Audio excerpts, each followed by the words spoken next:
கனப்படுத்தி ஆண்டவரை மகிமைப்படுத்தி உயர்த்தி எல்லாம் வாய்களை திறந்து கரங்களை தட்டி ஆண்டவரை உயர்த்தி ஆண்டவரை ஸ்தோத்திரம் பண்ணி ஆண்டவருக்கு நன்றி என்று சொல்லுங்க. நன்றி ஆண்டவரே, நன்றி ஆண்டவரே.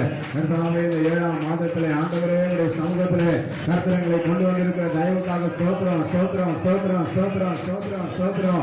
நன்றியோடு நாங்கள் துதிக்கிறோம் துதிக்கிறோம் துதிக்கிறோம் துதிக்கிறோம் துதிக்கிறோம் துதிக்கிறோம் மகிமைப்படுத்துகிறோம் மகிமைப்படுத்துகிறோம் மகிமைப்படுத்துகிறோம் மகிமைப்படுத்துகிறோம். எங்களை வாழாக்காமல் தலையாக்குகிறவரே நமக்கு ஸ்தோத்திரம், எங்களை கீழாக்காமல் மேலாக்குகிறவரே ஸ்தோத்திரம். பட்டணத்தின் வெளியிலும் எங்களை ஆசீர்வதிக்கிறவரே நமக்கு ஸ்தோத்திரம். எங்கள் போக்கையும் வரத்தையும் ஆண்டவரே இது முதல் கொண்டு என்றென்றைக்கும் எங்களை ஆசீர்வதிக்கிறவரை நம்மை துதிக்கிறோம்.